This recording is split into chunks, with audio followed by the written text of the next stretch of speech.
Hey, what's going on, ladies and gentlemen? My name is Rage, and we are back today to break down Black Panther Shuri's newest character addition into Marvel Strike Force. But guys, more importantly, we're going to be taking a look at her kit, T4 recommendations preemptively, as well as opening some orbs using my power cores that I've saved up. Obviously, we've been still following my game plan of how we're going to be building these characters ultimately towards the unlock, and obviously working for the next legendary character with Illuminati being required. Now, having said that, guys, let me know in the comments below how different these offers are, because with me being free to play, I'm not actually usually paying attention to this, but it was announced that these would be some of the best offers they ever released into the game. Let me know how they're different below, guys. I'm curious if they did add some value here, and obviously for the cost difference and so forth. Keep in mind, I'm in Canada, so that's why you may see that these dollar amounts are slightly different if you're playing from the United States. Alright guys, having said that, let's get right to it. First and foremost, we're going to be breaking down the kit afterwards, but we always like to start off with opening some orbs. My game plan in my account so far these past few weeks and months has been using some of the power cores built up, because we've been, crushing arena and staying afloat in the top 10, top 20. So really, I wanted to start kind of using some of these power cores for character shards. Now, having said that, we know this character is going to be required for the next legendary team. Same with the Illuminati, so we want to take advantage of this. I like doing this because as of late, anyways, too, it's made it much easier also to unlock these characters sooner in the actual event that gets featured later on. Now, keep in mind, with Black Panther Shuri, she is a 100 shard character unlock, so I'm probably going to be budgeting about 5,000 power cores here. You see, we're at 20,500. We're going to keep it clean. We're going to open some red star orbs as well, get that easy 7 red, and then as well take a look at her kit preemptively. One of these days, I'm hoping that I'm going to get some magical golden drop here, so that way we can just get the immediate unlock. But we're going to see how long it takes, guys. We're going to build up as much shards as we can. Oh, that was awesome. That was a blue right there. And it's too bad they don't really have too many of these power core events now, too. Oh, another solid blue. Okay, so already right there, 3 orbs, 28 shards. I like the start that I'm getting right now. This is looking awesome. Green. Okay, those are the duds, the minimum of the 6s that we see. But remember, there's a chance one of these days we can land at actually a 180 shard drop, which is pretty phenomenal. And hopefully, my hope is that getting the head start on these character shards, we're going to be able to rip through her event once we know what detail that's going to be like, and then obviously get the unlock and build her up in preparation. Oh, purple drop. Oh my goodness. This is, guys, this is exactly what I'm talking about right here. 80 drop right there. So I think less than 5,000 cores actually. I'm going to stay right there because that's the unlock right there, guys. As you can see, a total of 128 shards, and we did actually luck out on the RNG. Thank you, RNG gods. Thank you. Maybe the RNG god knows that we got some terrible announcement on Captain Britain, and this is their way of paying back. Awesome, good stuff. Okay. All right. So again, as per usual, we're going to be opening some of these red star orbs just for the easy 7 red.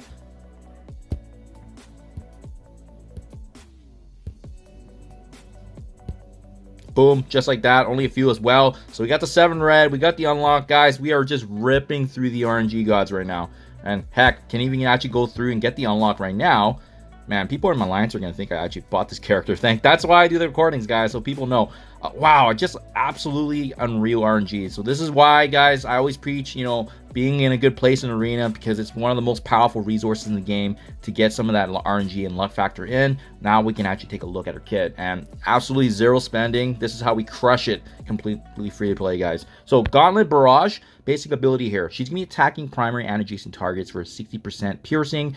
In Cosmic Crucible, if this character does have ability block, she's also going to have ability block applied to the primary target. And as you can see with this ability, there's also going to be some defense down being applied, piercing damage increase, and on top of that, heal block gets also applied to the primary and adjacent targets. So the T4 here, to be honest, guys, I don't think it's going to be worth it. It's just adding some additional piercing, especially with how, scarce some of the T4 materials are, unless you're hoarding them like me. Honestly speaking, it's better to be used elsewhere when there's some, meta changing ability upgrades. So I would hold off with level 6 there. Special is called the Acrobatic Hunter. So she's going to be attacking the primary target for piercing damage once again. On top of that, applying ability block, rebound chain to 3 adjacent targets, and on top of that, applying slow. Now, on Crucible defense, actually, she's going to be ignoring the enemy controller with the most speed bar, and instead, bypassing the taunt and stealth, which is pretty awesome there. This attack does actually chain to stealth targets, so no one can be really hidden from her attacks. In Crucible, she is also going to be clearing charges from the primary target. Additional slows going to get applied, and she's actually going to be granting ability energy as well for herself and Illuminati allies. Now, the other thing to be mindful of here is if this character does have 2 or more Illuminati allies, they're going to be gaining 100% crit chance for this attack. So obviously there's going to be some opportunities here for theory crafting, and I like how that number is just 2, because that means potentially you could actually have 2 different teams of Illuminati being involved here for Cosmic Crucible. And then finally, with the T4 upgrade, you're going to be getting a whopping 2 turns for ability block and 2 turns for the heal block. So again, she's going to be shutting down a lot of the enemies. And I do like how this special is also a cheap 4 energy cost. On top of that, also granting energy. This is a strong upgrade, guys. I definitely would use resources if you guys are engaged in Cosmic Crucible. I think Shuri having the highest stat for speed in the game right now compared to all the other characters, she's going to be getting that turn 1 advantage, which is pretty notable, and applying the ability blocks, obviously. Her ultimate ability, Panther's Fury. So applying ability block to the primary target once again. So each and every one of her abilities does this, which is beautiful.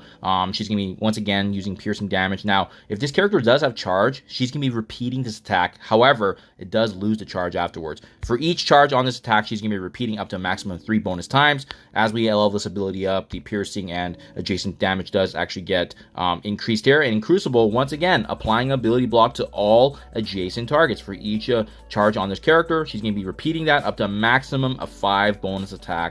Astronomical here, guys. This ultimate ability is going to be devastating. It's unfortunate that it starts off at only 2 energy, so obviously you got to build this up, and with the charges as well. And then finally, with the T4, she's going to be inflicting trauma on the primary target. What I like about this is the fact that it's outside of Crucible as well. It doesn't necessarily just have to be in Crucible, but you can see here, obviously, in Crucible where you get more value, right? She's going to be applying trauma across the board to adjacent targets, plus additional piercing.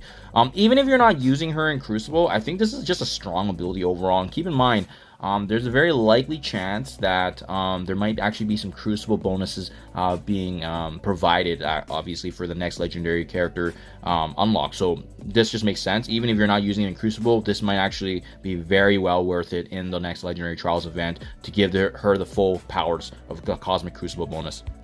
Finally, passive is called Wakanda's Champion. So as you can see here, this is where she's going to be gaining these charges. She's going to be gaining charge up to maximum 5 times. On attack, she also gains charges, gains additional focus. Illuminati also gaining that additional focus. And finally, in Crucible, where she's going to be getting some extra value, is that when an Illuminati ally is attacked, she's gaining a charge up to maximum 5 times. And while she does have the charge, the assist chance for all enemies is also going to be actually lowered. So she prevents assisted attacks. Absolutely crucial, guys. I think she's going to be a very, very pivotal piece for this Illuminati team. The 50% focus may not be enough, actually, to be honest, but she gains additional damage here. She grants that damage to Illuminati, which is why she's going to be very important. Has the highest speed, again, on this team. On clear, she's clearing a random 2 positive effects from all enemies. So you really want to be focusing on her being able to finish off the enemies that we're up against. On top of that, you can see here on defense up, she's also going to be applying bleeds on enemies. And in Crucible, while this character does have charge, villain enemies cannot gain speed up. So this is another notable impact there. And then finally, with the T4 upgrade, lower the max barrier of all enemies by 10%, and in Crucible, that actually gets added even more. And then once again, additional focus for herself and all hero allies. So pretty notable, guys. To be honest, I was leaning towards a skirmisher because of the fact that each and every one of her abilities does have the ability block mechanic, but I think her focus is actually going to be okay. She has a lot of additional buffs here with the focus, so you could very well use her in the mix match between, in my honest opinion, a striker or a raider, depending on what you have on the team dynamic. But she's gonna be doing a lot of piercing anyway, so I think I am leaning more towards a raider ISO-8, so that way she can do more damage with all the piercing. And then if you want to take advantage of obviously the basic ability where she's just consistently applying defense down and heal block, well, you can take advantage of that as well with the striker. There you guys have it. We actually got the unlock here day 1, completely free to play with all the power cores, similar to how we did with Black Knight, except we did it with a lot less cores this time with the RNG. Good luck in your guys' unlock. Hopefully you enjoyed this as well. But yeah, let me know, guys, if these offers were any good. And in the meantime, we're gonna keep on doing our thing. Free to play. It is what it is with Captain Britain, but I'm confident we can get the next legendary even without him, and hopefully it won't be tuned around that. Thank you for your time as always, you guys, and I'll catch you guys in the next one.